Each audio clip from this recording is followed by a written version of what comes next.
Okay. Hello, welcome. I'm hoping that everybody is on now, or we have a majority of our people on and you can hear me. My name is Kylie Smartis. I am the president of ARAS, and we have Mary Ann Garcia Bowerman, and she is the vice president, and Melissa Molina Trinidad, um, who is also part of the executive committee. And Mary Ann, you want to give Melissa an introduction? Sure. Good afternoon, everyone. I'm Mary Ann Garcia Bowerman, the Associate Director of Programs at Emory University, Department of Surgery. Today's topic is time management. The purpose of time management is to enable us to get more and better work done in less time. We thought this would be a good topic since we just started a new academic year, and for many of us, a couple of months away from residency interviews. I will now introduce our speaker for today. Melissa Molina Trinidad is a highly accomplished professional with extensive experience in graduate medical education and a strong commitment to healthcare, medical education, diversity, equity, and inclusion. She is the Senior Residency Program Coordinator for General Surgery Residents at Columbia University Irving Medical Center in New York City, my hometown. Melissa's leadership roles and active involvement in various healthcare organizations highlight her dedication to advancing healthcare, medical education, and the importance of representation and mentorship. She recently joined ARAS's executive committee this year. On to you, Melissa. Hello, everyone. Thank you so much for joining me as we all learn about time management, an essential skill for top performance. Of course, our role as residency coordinators is diverse, unique, challenging, and has its high and lows throughout the year. So I hope that with my presentation, we manage to help alleviate some stress, and I can give you some tips to make it worthwhile. So here we go.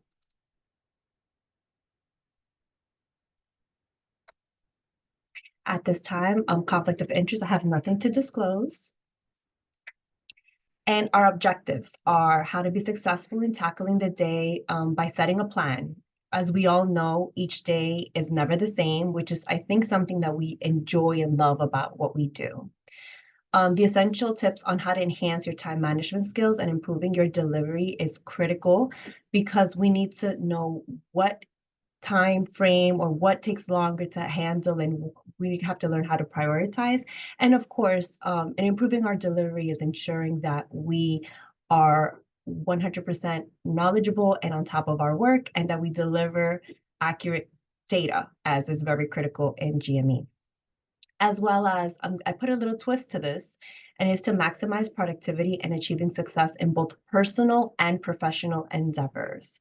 So I will be explaining a little bit of the both, because I would love for you to take some things away, not just on the professional side, but in your personal life. First things first, ACGME deadlines. As we all know, this is a new academic year. And if you do not know, these are important dates that you can find in the ACGME website. And the sponsorship institution programs, deadlines, what's upcoming. And what I love is the monthly time frame. Of course, when it comes to residency or fellowships, it's a little bit different, but all in all, it's mirrored or similar based. So we all know around interview season, we know onboarding, we know when it's going to be offboarding. So it's just, if you do not know, I highly suggest that you take this, print it, have it saved, because this is a great reference point, especially if you are a new residency coordinator. And if not, definitely something to just keep in mind. And I think there's a fire alarm going off. I hope you can still hear me. So we are here in regards to, can you believe July is almost over? So now we are looking into the August timeline. So I love these little checkpoints for everyone to check the boxes as to have this been accomplished, or is this getting started? And I also put August and September just as a point of reference. And once again, if you're a new coordinator and if you've never seen this before, this is a great tool to have. And even for senior coordinators, as a point of, you know, am I up to date or am I ahead of schedule? Prioritizing tasks. what's first is starting to identify the most important, and it might be challenging. For example, in my personal point, I feel like everything is important. And at times it could be a little bit challenging if you do not know the scope of the workload. And if you do not, I highly suggest that you reach out to another residency coordinator for her to give you suggestions on what you should tackle first if you are unsure. I'm not sure if anyone has heard of the Eisenhower urgent important principle, and it's a point to differentiate between tasks that are urgent, important, both, or neither. An example of it is this. So do it, schedule it, delegate it, or delete it. This is something that I tend to use, especially in the beginning of my residency role, just because I had to kind of toggle and choose what event went where and at what time frame. So the Eisenhower Matrix is a productivity tool named, of course, after former US President Dwight D. Eisenhower, who he was known for his ability to prioritize tasks effectively. And it helped individuals categorize and prioritize their tasks based on urgency and importance. So for example, in quadrant 1, the urgent and important tackle these tasks head on. They demand immediate attention and cannot be ignored. We embrace the challenge and conquer them by staying on top of the critical deadlines, of course, and resolve urgent issues. Like, for example, your resident needs scrub access, and the resident is not able to get them, and they're going to start their night shift. Okay, that's an urgent task. You need to make sure that their information is that you contact the individual to help them get that task, their scrub access immediately. Quadrant 2, non-urgent but important. Here lies the secret to long-term success. This quadrant is a task that includes planning, personal growth, and relationship building. We're investing in strategic thinking and productive actions that propel you towards your goal. Quadrant 3, urgent but not important. Now, this is beware of the distraction. While they may appear urgent, right? Something that I said, for me, everything seems to be urgent. These tasks don't contribute significantly to your long-term success or what's the project that you're currently working on. So minimize or delegate them to protect your focus and avoid unnecessary stress. And quadrant 4, not urgent and not important, bid farewell to time-wasting activities. These low-value tasks drain your energy and they hinder your progress and will eliminate or limit them to create space for meaningful endeavors. So this is an example of the Eisenhower Matrix. I found this online, and what I love is to check off boxes. You could put them in a topic, the title or the goal, and basically so do immediately, plan to prioritize, to delegate it, or to delete the task. So it's not something that you have going on around in your head. I know sometimes we may tend to keep everything in our brain and not have it written down, which at times can be very, it could keep us busy, right? Our mind is constantly on the go, go, go. And if we do not have it written down, we may forget, or we may overthink things or duplicate things. So it's always good to have it written down. And this is one of the tools, the Eisenhower Matrix. We always talk about setting SMART goals, right? SMART goals, what does that mean? Of course, being specific. Is it measurable? Is it attainable? Is it relevant? And is it time bound? This helps to create clarity and focus and enables you to allocate your time effectively. So some of the questions you should ask yourself are, what exactly are you trying to achieve? And how will you know when you've achieved it? Is it a genuine is it generally possible to achieve it? And does it contribute to your agency or your GME or your department's growth? Or when do you want to achieve this by? So this is a SMART goal, and I actually have this taped right next to my desk because it is something that I constantly look at. I don't know about you, but I am obsessed with planners. I think I still have not found my favorite planner to this day. So by creating this plan, it helps remove the thoughts and list making in your head, as I mentioned before, and you will be able to unplug from work when you're at home, something that I I've had challenges with, and I'm sure many of us as well. And this will also help us stay organized with what is pending, any items that need our attention the following day. So this is something that I have been diligently working on. So at the beginning of each day or the night before, you make a list of tasks to be completed and allocated and the time slots for each task. And I must say that the funniest thing is I may create this the day before leaving work for the next day. And that list has always a challenge. Why? Because in my head, these are what I need to work on. But of course, our days are so busy and they're never the same. And residents need something, PDs, leadership, GME, other coordinators, like everyone comes to us for help with suggestions, questions. And so I tend to find myself completing my task or even starting this task towards the end of the day, unfortunately. I don't know if it has happened to anyone here, but I will admit that it's great checking off the boxes, but at the time I may have to roll some things over because I didn't get to it, unfortunately. So I've received this advertisement multiple times. I don't know if you have, is use time management tools, which is called Motion. Leverage technology that it puts calendars and to-do lists and task management apps on productivity tools all in one place, right? So for example, Motion, Trello, Asana, or to-do list. For example, this tool, individually, it costs $19 per month, billed annually, or $34 billed monthly. And Motion is a task management, project management, automated schedule planning with AI, a calendar management, meeting booking page, meeting booking templates, one-click email assistance, desktop and mobile app, and a dedicated customer support.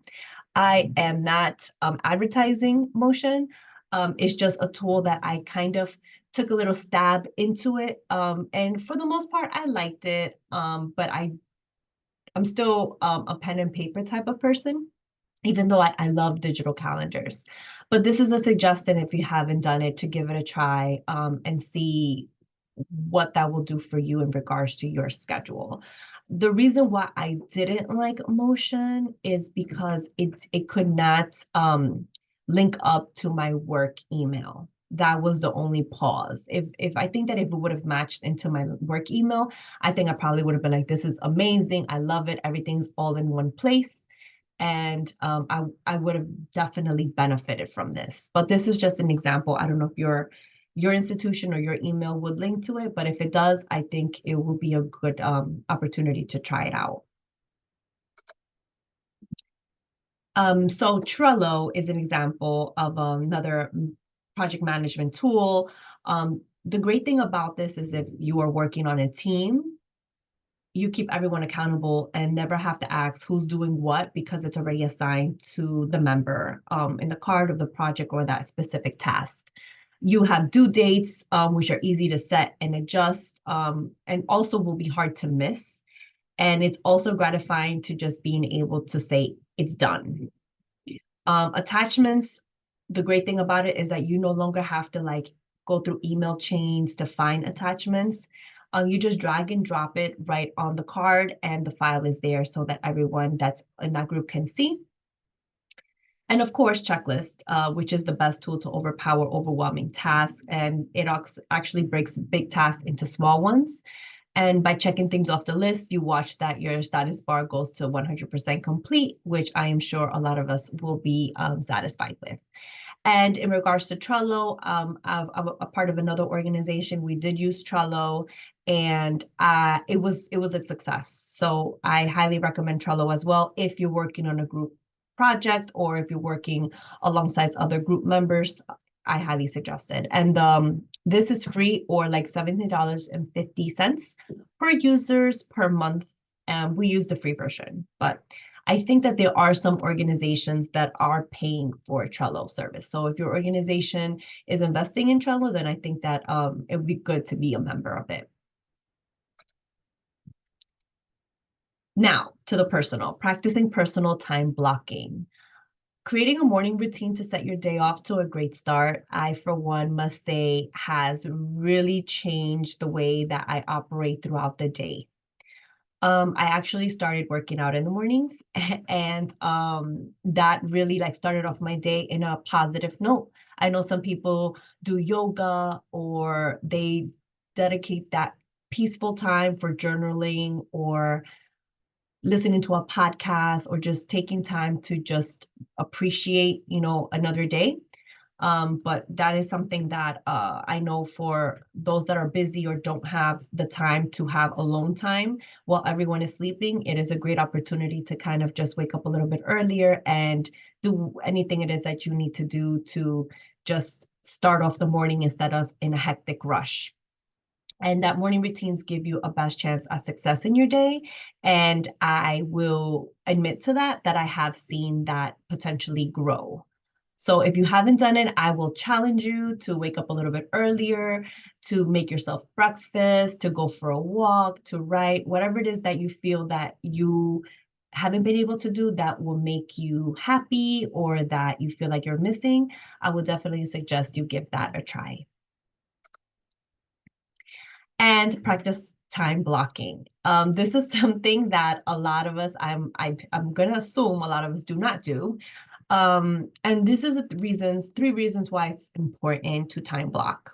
Time blocking gives us a great clarity because as leaders and managers, we're so busy and we lack clarity on the next best things to be doing because we're constantly being interrupted. Number two, time blocking gives us permission to focus. After all, we are leaders and managers, and we should have control of our schedule. And yet, this is precisely the problem. The lack of boundaries in our position naturally restricts our abilities to properly focus because, once again, even though we do have an open door policy, at times we could be in the middle of a task and get distracted and not being able to complete it or forget, and it just kind of gets lost. And time blocking gives us a sense of control. Time blocking established an inner calm for those that may have anxiety or the exact opposite of overwhelmed. So time blocking could be, blocking our lunch. I know for some of us, we kind of work through our lunch and that is not okay. You should have that lunch, that break to unwind, to walk out of your office, to enjoy your lunch or enjoy an opportunity to get together with your colleagues and just kind of unplug for a few. But once again, this schedule is an example of deep work or department team meetings. So blocking off your calendar to do what it is that you need to do for your task. Like, for example, we had to do ADS, web ads. Okay, it's going to take me X amount of time. Let me block it in my calendar so that no one decides to plug in a meeting and you're able to accomplish that task all in one sitting, hopefully, and it not just be like, okay, I got up to this point and then something happened. And, it's just more aligned to you dedicating your time to that specific task without interruptions. I would say that contrary to popular belief, multitasking does not make us more productive. And I'm guilty of this. In fact, it can hinder our ability of effectively completing the task. So let's debunk the myth, right, of multitasking efficiency. When we think of multitasking, we often imagine ourselves juggling multiple tasks simultaneously, right? Believing that this allows us to get more done in less time. However, research has shown that switching between tasks actually reduces efficiency. Each time we switch tasks, there is a switching cost, a cognitive price that we pay in terms of time and mental effort. This cost accumulates and can significantly slow down our overall productivity. So imagine we're working on a project. Let's say graduation, and it requires our undivided attention because we're putting names on a list, and suddenly an email notification pops onto our screen. So we decide to quickly respond to it, thinking it would only take a minute. However, once you switch your focus to the email, your train of thought for that project already was interrupted. And now it takes time to regain that focus and dedication to get back into the flow of your work. So this interruption not only consumes the time it takes to read and respond to the email, but also the additional time needed to refocus and get back on track to the original task is hindered. So the switching costs can be substantially, especially when we encounter frequent interruptions throughout the day, is not productive. So instead, focus on one task at a time and give it your full attention so that you can check it off the box and it's already in one task that has been completed instead of juggling multiple at the same time without any final product or production. Take regular breaks. While it may seem counterintuitive of taking regular breaks, it can actually help you be more productive than working without stopping, which I know for many of us, you probably are like, no way, I do not believe that. So effective breaks can actually help reduce your stress levels so that you're ready to refocus when you return to your work. So taking breaks while studying or working on a project or working on a task can help improve your recall. And people know breaks are powerful and helpful, but we don't always take them. Yes, 1000%. I agree. And this is my friendly reminder to you to try to have a break, whether it's you take a 5-minute break, whether it's to walk into the vending machine or walking down the hall and back. It's just it helps with preventing burnout. And I just suggest that you give it a try. And then maybe give feedback as to whether it worked or not, because we want to ensure that we are maximizing in our productivity. And if we are losing batteries, such as our phones, we always want our phones to be charged, right?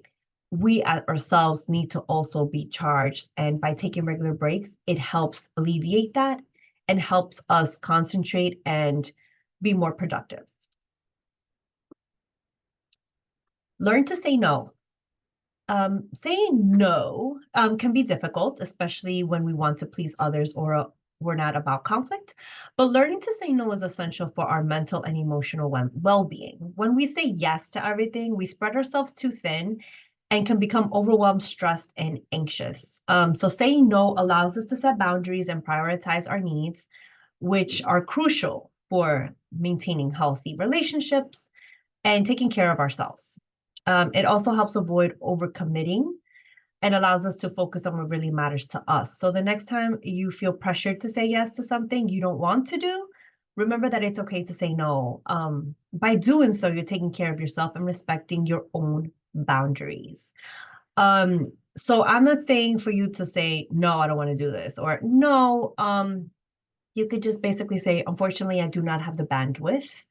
Those are some, if I actually had Googled one time, like, what is the best way to say no about something? And it was like, I do not have the bandwidth, I have other deadlines that I need to adhere to. There's other ways of being transparent with the fact of saying no in a much diplomatic way. And of course, it's not that you don't want to do it. It's just that unfortunately, you maybe have other deadlines that you have to adhere to, and them adding something at this time will be spreading you too thin. And the work will not get done, or it will not be effective, and it will affect your performance. So I know that we tend to say yes to a lot of things, but at the same token, like, are we staying later? Are we coming in earlier? Are we working through lunch to get it done? So these are all questions I ask because I will say that throughout my experience, I have had in the previous few years, I've had difficulty in this, but I have gotten better with just being upfront and honest with, where I am in regards to the tasks that I have to complete. So focusing is about saying no, the way Steve Jobs said it, but not like no like that. Just basically saying, you have other deadlines to adhere to, you're working on other projects at this time, and that your plate is full, or, that maybe, if we push it at a later time you will be able to have the time to complete it. So it's just an FYI. Delegating tasks, it's important, especially if you are working with a team. If you're not working in a team, it's going to be harder to delegate tasks, but it's super critical that if you do have a team, to learn how to delegate, and of course knowing what to delegate. The importance is it frees up your time to focus on higher end project initiatives. And at the same time, even though you delegate, the most important part of it is not just the fact that you've just plopped it to somebody, it is the checking in and ensuring that it gets done and providing with the feedback. It's not that you're, micromanaging, it's not that you're babysitting. It is important to ensure that the task gets done. And that the person that you're delegating to knows what needs to get done, right? So you can delegate it to somebody and just ask them, like, hey, like, do you know what you need to get, what you need to log into, or do you have the password to such things, or do you understand what I'm asking for you to do? And if they say yes, then of course, but don't forget the check-in. That is something critical, because we cannot assume that someone is going to get it done the way you want it to get done, or the way that it's supposed to get done, unless you check in and give feedback and or they tell you, hey, it's done, then that's great. But it's about communicating effectively with your team members to ensure that the performance is up to par. So optimizing time management. So at the end of each day or week, you should take some time to review your progress and identify what worked well for you on those days, and if there are any areas for improvement. By doing so, you're adjusting your strategy accordingly to optimize your time management skills over time. So optimizing time management on the daily, so journal about what time management strategies did or didn't help you achieve. Weekly, review your notes and check out for any patterns or workflows, and on a monthly, swap out those strategies that aren't boosting your productivity. So these are like the daily, weekly, monthly. I know for daily, it might be a little bit difficult. On a weekly standpoint, each week as well is also different, but it will give you more of a framework that, oh, maybe, because of these deadlines that I had this week, that's why, the workflow pattern was a little off. And at the same time, when it comes to monthly, we all know that our deadlines and our tasks are very different. So some monthly may need more of a strategy to be productive, rather than some other months that may be low. So you may be high performing in certain months because we do not have so many deadlines and tasks to get done. And some may be, you may need to tweak a little bit more to ensure that, you end the month at a high mark. To do. So this is a recommendation I received, and it's called InkPad. It's an app that could be on your phone. Androids and Apple have this. And this is just an example of what a to-do list could be. You could break it down in different categories. And this is more like on a personal note. You could even add your work to-do list. Let's just say you left the office and something came to mind. You can definitely be able to just write it on your phone, who to email, or if you forgot something. So this is a tool that someone highly recommended to me, and I definitely have this. I actually started writing some things down, and I love check marks. I love crossing things out because I feel like I've accomplished something. But this is just an example. Of course, as you can see, birthdays, hotel info, vacation planning. So instead of us writing it down on a notebook, we can have it all in one place. How to measure productivity. So as you see, I highlighted two steps: time management and to-do lists. They are part of productivity. And I know for sure that people might be like, well, I feel like I'm wasting my time by writing things down or by time checking or to-do list. Not at all. As you can see, if you really hone in on time management and include the to-do list, it will enhance your productivity and the performance. And the process will, as you continue, the process will be easier. It's just something for you to think about potentially trying out, because it is measurable. And yes, you may feel like, oh, well, I'm writing this out or I'm putting everything in one place. The first challenge is actually putting it into practice. But once you have set up a routine, it is just easy work. So the takeaways, the time management is critical. And reflecting on where you are now. So have you tried any of these methods before? If not, I really do challenge you to give it a try. Implement and practice the ones that fit right for you, because everybody has a different lifestyle. Everybody has a different perspective on things. Some people like to write things down. Some people like to use apps. And see whether it maximizes the productivity in achieving your success in both personal and professional endeavors. So the goal in time management is, do you feel better? Are you more balanced? Have you made time for yourself and your wellness? And if not, then once again, I will challenge you to actually put it into practice, because there are different methods that work for some people and some that don't, but you will not know until you actually give it a try.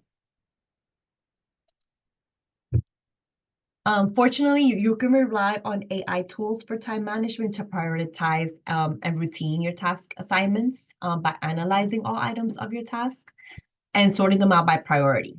So task skills, due date, etc. So in addition, you can create a priority task list to better track of time and monitor task progress. And for that, I am a huge advocate on work smarter, not harder. And AI right now is a tool that is just booming. And I am seeing just agendas being created. I am seeing calendars being populated. I'm seeing so much in regards to AI that in the beginning I was a bit afraid to utilize it. But AI is something that you get to build on your own based on your needs. So I think that AI is a tool that could be very, very beneficial to you if you tap into it and see what it pops out. So by implementing the tips and techniques that I shared with you, you all can enhance your time management skills, improve productivity, and achieve greater success in your personal and professional lives. And productivity is never an accident. It is always a result of a commitment to excellence, intelligent planning, and focused efforts. So I would like to just keep in mind that, once again, productivity is never an accident. What you need planning and focus. So at this time, I would like to open up for Q&A.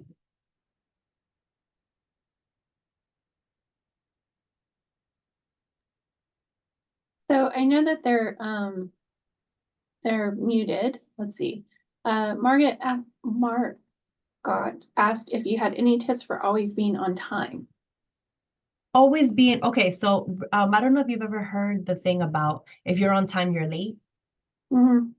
So my tip is you have to, and this is to be a top performer, or to be just the feedback I've gotten from C-suite mentors that I have, it has always been, you need to arrive at minimum 30 minutes before whatever meeting you have, if possible.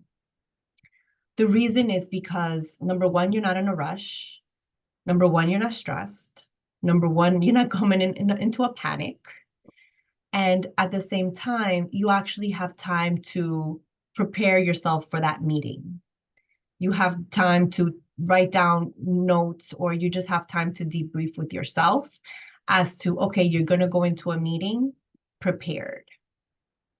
And that would be my suggestion. Like, try to at least 30 minutes before a meeting, if possible, just to sit there, unwind, and just not feel so like in a haste. Yes, 30 minutes, yeah. I know for some it would be like, a 30 minutes, what? I will say I actually have tried it, and I actually, within that time, it actually has allowed me to just mentally prepare and be ready to be in that meeting. Now, for example, here we are talking about C-suite people. They are not in our GME world. But I would just say 15 minutes, 10 to 15 minutes. And like I said, sometimes, I don't know about you, but sometimes I've had meetings back to back to back to back.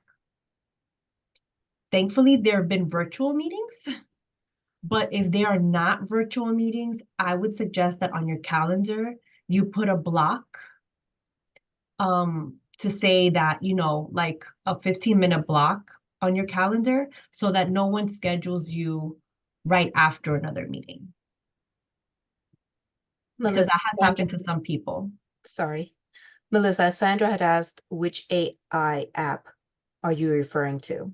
Oh, ChatGPT is one of them that I know of, that I've used, that I've seen people have schedules be created, agendas. ChatGPT. Thank you. And another participant, G. Bragg, asked, what would you recommend as the best to-do organizer app for Windows that is completely free? The best Windows. So, I'm gonna pop in here because I mentioned, Microsoft. I know someone asked if Trello worked with, Teams, and I know that Microsoft has its own, it's called Planner. And actually, I actually got that from one of the ARAS meetings. It was a few years ago that someone did a presentation on it, but they have actually linked Planner in with the calendars and Teams and all different stuff. So I know I am working with my team on utilizing that, and our co-coordinators are working together to sort of coordinate work, and it seems to be working well. So we're exploring that here. Yeah, I've heard about that, but I have not tapped into it as of yet. Yeah, it's really just tucking into something, and that's hard for us because we're all busy. But sometimes, you have to set aside time for yourself and for learning and taking that opportunity, because there's so many things out there now that'll make our jobs easier if we can learn them. Yes, That makes sense. 1000%. I've had feedback in regards to Teams. Some people like it, some people don't. It's mixed reviews. Like, for example, like there's a Slack app that I like. Some people don't like it. It's about like communications with your team, and you get to work together and collaborate in different conversations. But like I said, unfortunately, there's not a one size fits all. I think that it would be fabulous if the GME community can create an app that is something that will be worthwhile for us to just say, hey, you know what? There's an app just for the GME coordinators to work, and it just be like a glass slipper. We're all so different, though. I know, but just like how MedHub and New Innovations, has, their component, it would be great to be like, hey, you know what, like these are just tools that we think that, you can benefit from to ensure that your day-to-day moves accordingly. I mean, it's a high ask, but like I said, it's not a one size fits all. Like to this day, I still not have found a planner that I am 1000% in love with. I swear. And then the funny thing about it is on Instagram, I would get like multiple planners just trying to recruit me to get them. And I'm like, no, I'm not doing this. But like for example, I love, the digital calendars. Because you get to anyone that wants to schedule with you or book a meeting with you, they have direct access to that. So it's not like, oh, I have this meeting on my personal, like on my pen and paper, and it doesn't reflect on my digital. And like I said, if there was a way for our Microsoft, emails or our Outlook to be able to connect with an app without it being like an issue, I think that it would be paradise. Yeah, so many of us have firewalls. Yes. Alexis Lopez was asking, what did you do to set boundaries with time with others? Making sure to focus during your dedicated time blocks while making sure others respect those time blocks? Absolutely. So I'm not sure. Well, I found this on Amazon and I saw it because it was on someone's door. And it's like a little circle that has like you get to pick like welcome, do not disturb, vacation, in a meeting. What else? What else did it say? That's pretty much it, like Mhm. for the gist. And I actually have that on my door and I gave it to my team because it was a way to communicate with others that we're in a meeting. Like right now on my door, I have do not disturb. um, because I have my door closed, even though I'm all about having my door open, but they know that, oh, okay, Melissa is unavailable at this moment. Even if you have a cubicle, I think that that little thing on Amazon would be highly regarded because you're communicating with others where you are in regards to like your workload. Of course, I always have come and welcome, but for certain things, if I'm in a meeting, I put in a meeting, be back soon if I'm away from my office. And that is a way for them to know where I'm at. And they do respect my signage.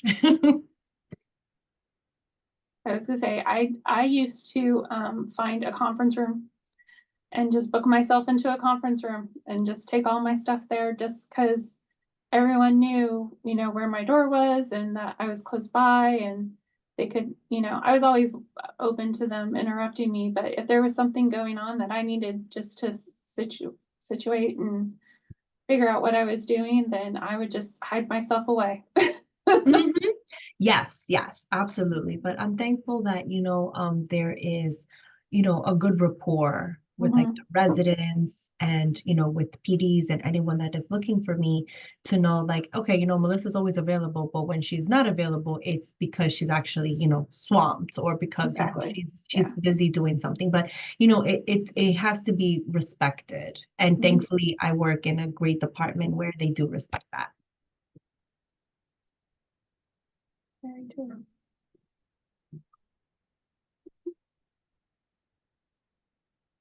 Any other questions?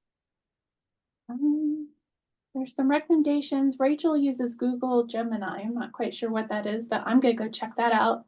And Okay, Susan I'm writing that down. Yeah. Copilot, which I'm curious about what those are. So I got some learning ahead of me. Oh, Gemini is an AI assistant. Okay. Yes, I figured that. Yep. I mean, it's like I thought it was like Gemini. I thought it was like a genie, a Google genie. Okay. Yeah. Yeah. Yeah, like Anybody else have anything to share? We're happy to read it out or um, answer any other questions.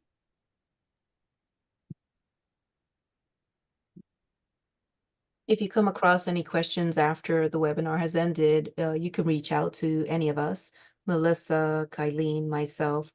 We'll all put our email address in the chat.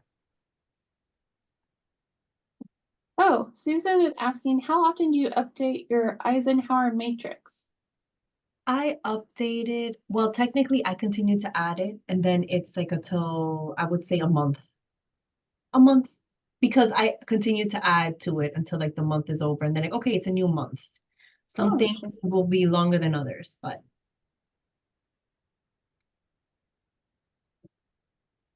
there's some things that I will say that I may not put on it, like those like tiny little tasks, because it's like, okay, I got it done, or something that's last minute.